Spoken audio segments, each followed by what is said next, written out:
Sleepless nights since the breakup? Tired of feeling sad and empty? If you're ready to finally move on and reclaim your joy, you're in the right place. Welcome to the Unbeatable Heart podcast. I'm your host, Banuel Dogaiman. I've been through it, and now I help a community of 50,000 people find the path to real healing. This podcast gives you the proven, actionable steps to rebuild your self-esteem and create a life you love. Today, we're going to talk about something that I know is on your mind, especially during the quiet, lonely moments. We're going to talk about the single most terrifying fear that comes with a broken heart.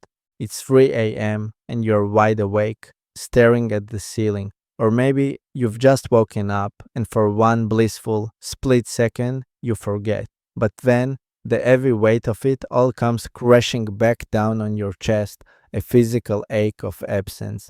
Your stomach feels hollow, your limbs feel heavy. And in that moment, the question rises up. It's a question that feels more like a terrified whisper from the deepest part of your soul. Will this pain last forever? Is this my life now?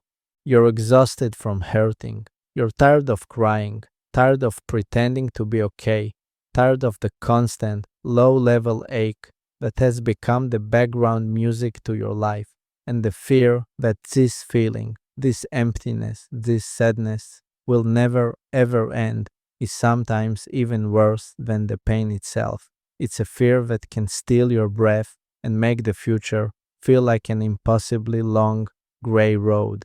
And let's be honest, this isn't just an emotional pain, it's a physical one.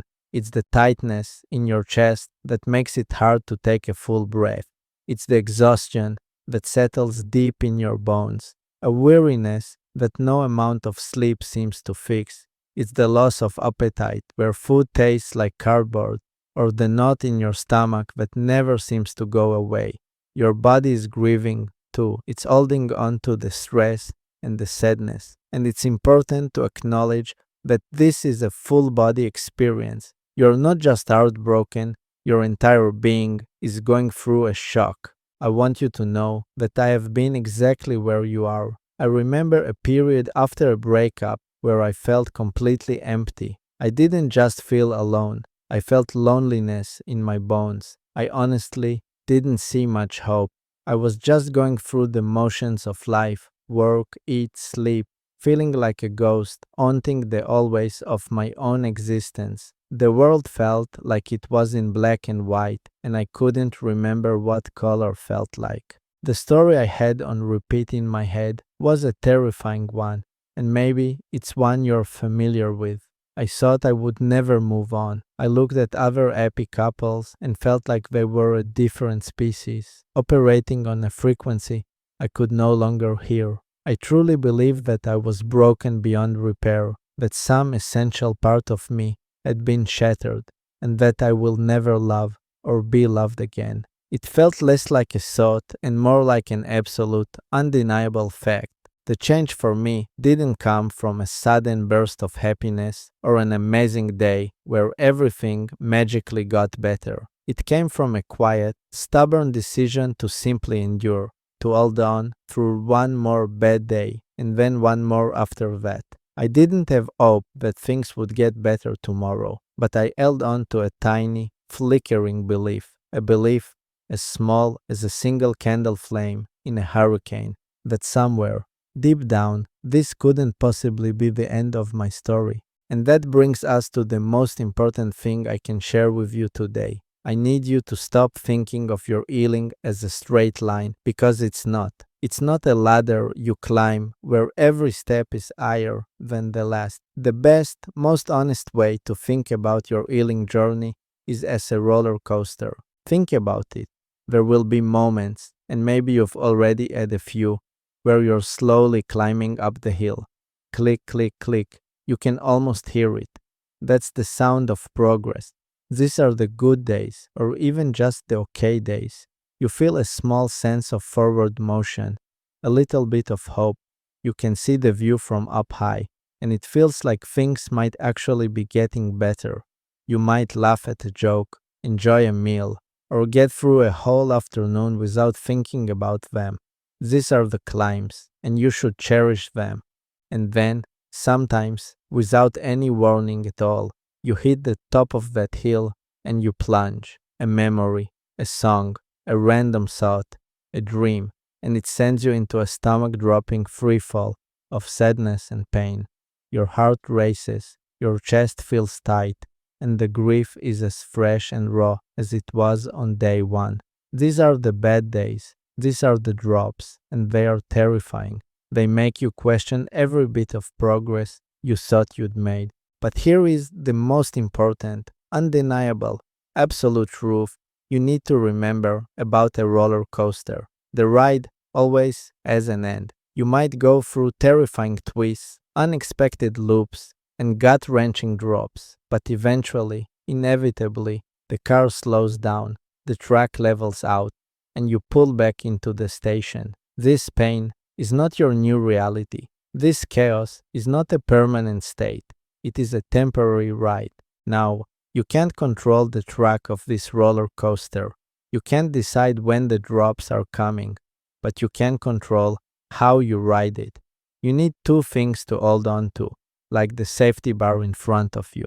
The first is patience. Patience is knowing, even when you're in the middle of the steepest drop, that a climb is coming. It's the quiet trust that this feeling is not forever.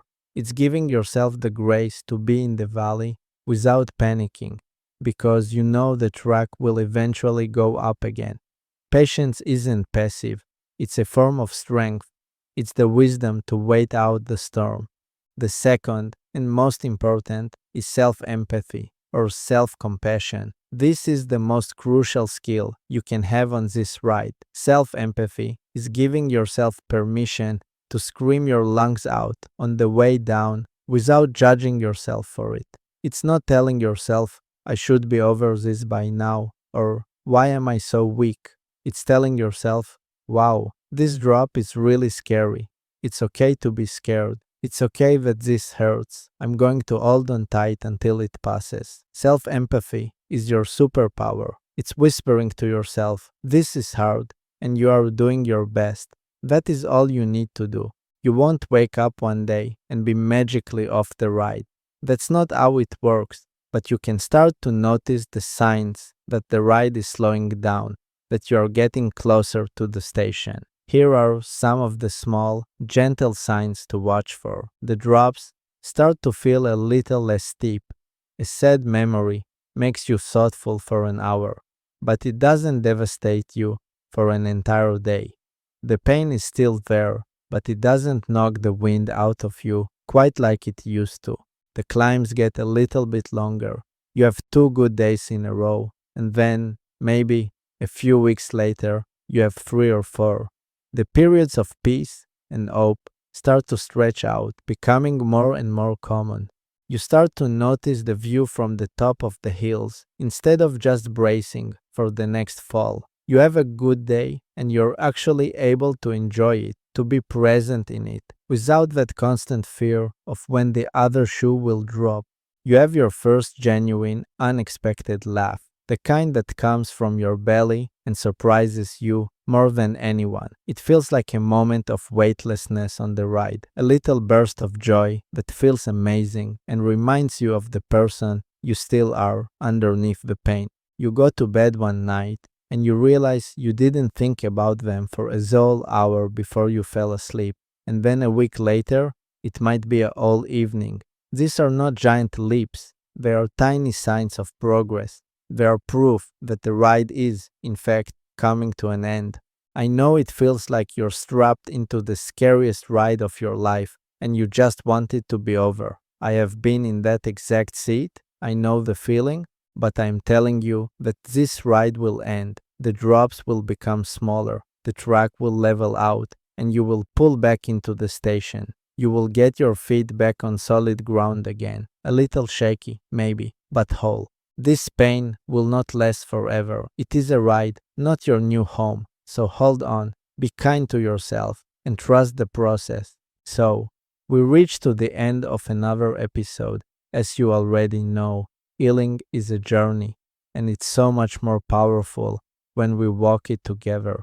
If you're looking for a private, supportive space to connect with others who truly get what you're going through, to share your wins and your struggles, and to get ongoing encouragement from a community that genuinely cares, then I'd love for you to join our incredible Facebook group. You can find the direct link to join us right there in the episode description of this podcast. Just tap on that and you're in. And of course, if you haven't already, please hit that subscribe button so you don't miss out on our upcoming episodes. Remember, you are so much stronger than you think, and your brightest days are ahead. Until next time, keep healing, keep growing,